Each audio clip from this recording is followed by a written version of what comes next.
Bonjour à tous, bienvenue dans Territoire. Cette semaine, nous sommes dans l'Hérault, près de Béziers, à Puy-Misson. Nous sommes sur le chantier de la construction d'un monastère. Oui, vous entendez bien. En 2013, le monastère est construit ici. Les constructions ont débuté déjà en 2010, mais là, on voit sortir de terre les premiers murs. Nous allons rencontrer la famille de Saint-Joseph et tenter de comprendre cette vie ici à Puy-Misson.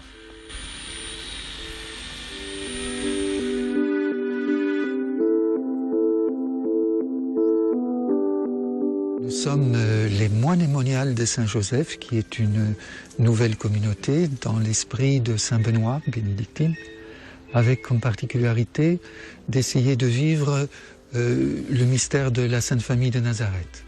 Alors nous sommes une communauté mixte, il y a des moines, il y a des moniales, et nous sommes sur la colline du Puy-Misson depuis 2007, si ma mémoire est bonne, où Monseigneur Tommaso nous a confié ce lieu, ce centre spirituel, qui avait été fondé il y a 45 ans par le curé du village, le père René Granier, et qui s'est développé progressivement jusqu'à devenir un complexe important puisqu'il y a une capacité de 110 lits. Alors ce centre nous a été confié pour que nous puissions l'animer, nous y prêchons des retraites, nous y accueillons les pèlerins, avec 2 grands pèlerinages à Saint-Joseph, le 19 mars et le 1er mai. Et comme nous sommes des moines, nous avons besoin d'un monastère, ce qui est logique. Arrivant ici, il n'y avait rien de prévu, donc nous avons investi une partie de l'hôtellerie, ce qui n'est pas chic pour les autres puisqu'on prend leur place, et ce qui n'est pas confortable pour nous, car un moine a quand même une vie de prière et de silence, et là nous sommes sans cesse immergés au cœur des passants, des pèlerins. Alors ça s'imposait en quelque sorte que nous puissions construire un lieu qui soit propre à la communauté monastique.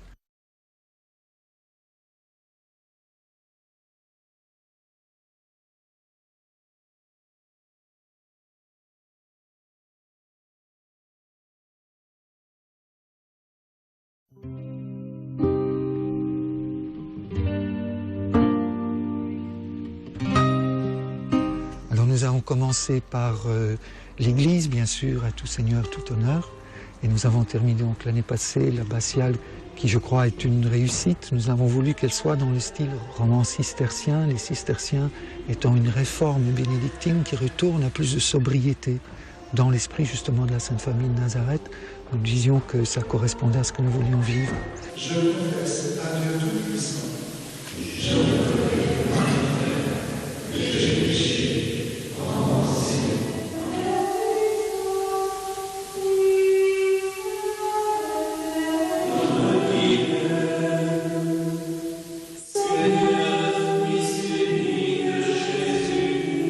Donc là, l'abbatiale est terminée et maintenant nous avons attaqué le monastère à proprement parler. L'abbatiale en fait partie, disons le lieu de vie de ceux qui vont desservir l'abbatiale et l'hôtellerie.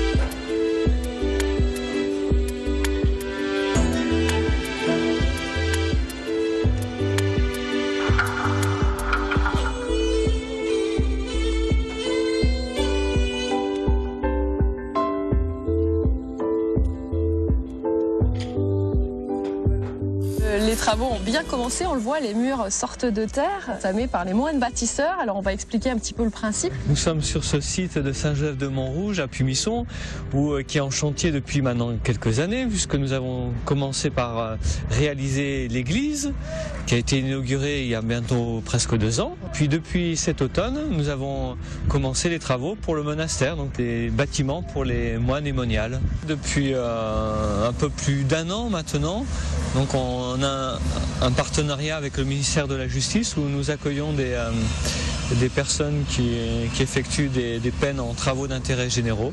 Donc généralement on en accueille 1 ou 2, il y en a 2 en ce moment, ouais. Donc vous sentez que ça apporte vraiment quelque chose de différent? Vous arrivez à échanger? Comment ça se passe? Oui, on arrive à échanger. Plus ou moins avec chacun, mais il y a toujours des liens et c'est toujours sympathique. Encore l'autre jour, là, il y a un qui avait fait sa peine il y a quelque temps et qui est repassé tout simplement pour nous saluer. Et puis aussi, je trouvais ça très touchant, pour nous confier, il venait de perdre son papa et il a dit tiens, je vais aller voir les moines, s'ils peuvent prier pour lui et puis pour se confier, tout simplement parler. C'est vrai qu'on avait eu des bons échanges avec cette personne et j'ai trouvé ça très beau, très simple. L'abbatiale est terminée, il faut construire le monastère. Le gros œuvre est confié à des professionnels. Les moines s'occuperont eux d'agencer et de fabriquer la menuiserie intérieure pour le mobilier qui sera en bois.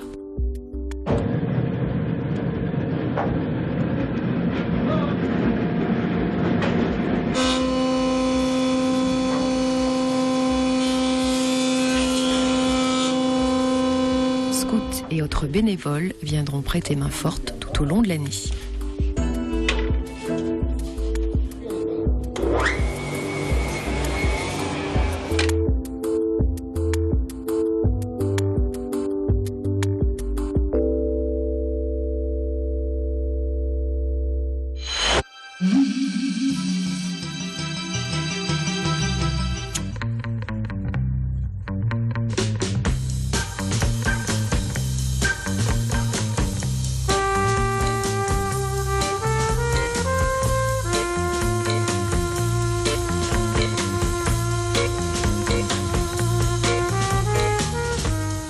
Vous êtes toujours dans Territoire, c'est l'heure de la rubrique recette du jour. Je suis en compagnie de Franck Gauthier à l'Execo à Nîmes, au restaurant l'Execo. Bonjour. Bonjour. Vous allez nous préparer des travers de porc caramélisés. Tout à fait. C'est bien ça. Tout à fait. Alors allez-y, élaborez cette recette, expliquez-nous en même temps ce que vous allez faire. Donc là on voit les travers de porc, vous allez découper. Tout à fait. Donc je prends et je vais les détailler. Il y a des os et je découpe entre les os. Alors là les proportions, ça va être pour combien de personnes? Environ 4 à 5 personnes. Donc combien de travers de porc en quantité? À peu près 1 kg, là il y a 1,2 kg. Il faut au moins 3-4 travers par personne. Alors vous êtes installé ici depuis l'été dernier, c'est ça? Tout à fait, depuis le 7 juillet. Donc c'est tout nouveau. Voilà, les travers coupés. Là maintenant je vais faire la marinade. Pour la marinade, nous avons de la sauce soja, du sucre roux, nous avons du ketchup, de la sauce pili pili, de l'eau et du gingembre.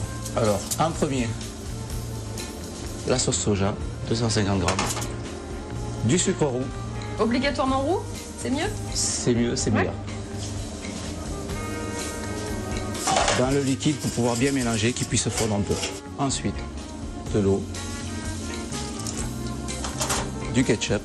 Le ketchup, c'est pour le côté sucré en fait, c'est pour ça qu'il ne faut pas prendre de sauce tomate? Côté tomaté, côté sucré, sauce chili pili. Donc c'est une sauce spéciale taille marinade de poulet. C'est légèrement épicé. On mélange tout ça, on fouette bien et j'y mets le gingembre. Alors là c'est du confit, si on a du frais on met du frais. Donc, alors la étape fastidieuse ou facile? Facile, on va mettre à mariner tout ça. Donc là on prend les travers et on baigne Simplement. tout simplement. Un joli petit bain de travers de porc. Combien de temps on le laisse mariner? Alors si possible 72 heures. D'accord. Donc on attend 72 heures. On peut aller se reposer pendant ce temps-là, non? On va pouvoir aller prendre un petit café. Donc là je filme au contact et ça me permet en plus d'appuyer dessus. Et de temps en temps il ne faut pas avoir peur de les remuer. D'accord. Voilà, pour qu'ils prennent bien la marinade. Allez, Voilà, au frigo. Alors 72 heures se sont écoulées. Franck, fait. nous allons pouvoir faire chauffer nos travers de porc, c'est ça? Voilà, c'est ça. Donc là je les reprends du frais. Voilà, on va pouvoir les plaquer. Voilà, donc, vous voyez ils ont pris un peu de couleur. Le sucre a un petit peu pris dessus, donc c'est pour ça que c'est un aspect un petit peu gluant. Et c'est ce qu'on recherche. Voilà, tout à fait. J'ai mis Un petit papier sulfurisé. Ouais, parce que ça caramélise, mais ça caramélise le plat aussi. Donc si on peut éviter de tout caraméliser en même temps. Alors on met préchauffer le four un petit peu Voilà. avant. Donc pareil, le four, préchauffage 200 degrés, 200, 220. 200 si c'est chaleur tournante, 220 si c'est chaleur fixe. D'accord. Voilà. Et combien de temps du coup? Il faut à peu près entre 10 et 15 minutes selon le four aussi. Voilà, Ah oui, faut vraiment que ça caramélise. Vérifier, Voilà. on regarde. Et la marinade, donc pareil, avant la fin, on peut en remettre un petit peu par-dessus pour bien caraméliser le tout. Voilà, plus c'est caramélisé, meilleur c'est. Allons-y, Voilà. enfournons tout ça. Donc voilà, donc la cuisson est terminée. Les travers de porc sont bien caramélisés. Oh, ils sont beaux. Nous allons dresser ça avec une petite salade. Un petit peu de croustillant, donc c'est assez sympa. Donc j'ai pris de la roquette, petite julienne de carottes 3 couleurs, pousse de petits pois et un petit mélange d'alfalfa. Donc alfalfa de poireaux et de betterave pour donner ce petit côté rouge. Allez Franck, on attend les travers là. On y va, on y va. Alors nous dressons, donc moi je mets environ 3 travers par personne. Une bonne portion donc. Une bonne portion. C'est ce qu'il faut pour se régaler. Pour les gourmands. Pour les gourmands, voilà. J'arrose avec un petit peu de jus caramélisé. Donc là, un petit peu de roquette fraîche. Roquette pour que ça donne un petit peu de volume. Un petit peu de julienne de carotte dessus. Pour la couleur, Toutes des carottes ça? que des carottes. Donc carotte pourpre, jaune et la orange qu'on connaît. Un petit peu d'alfalfa pour le côté beauté et pour le goût aussi, c'est assez sympa. Je mets quelques pousses pour donner de la hauteur, pour faire joli. Donc les pousses de petits pois. Je pense qu'on doit trouver ça dans les petits commerces où ils font surtout de tout ce qui est bio. Petite vinaigrette, donc petite vinaigrette avec vinaigre de framboise. Voilà. Alors c'est prêt cette fois? Voilà. On Allez, y va. Bon appétit.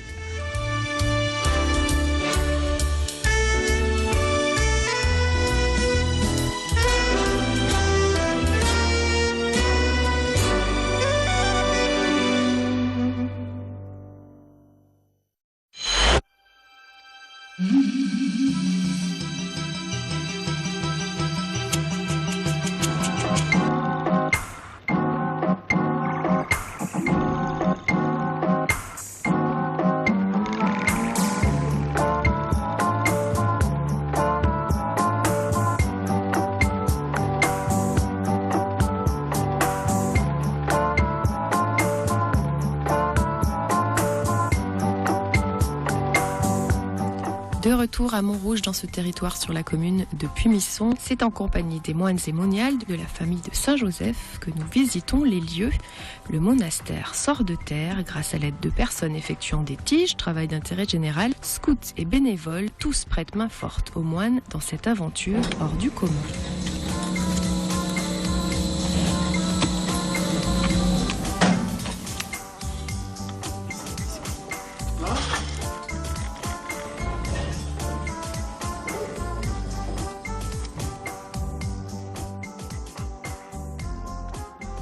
Le gros œuvre a été confié à des professionnels sous l'œil attentif du chef de chantier.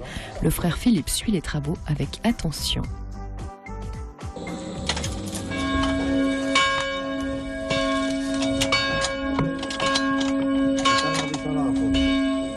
La vie des moines et moniales est rythmée par les prières et les tâches quotidiennes. Les messes et le travail jalonnent des journées qui commencent très tôt le matin.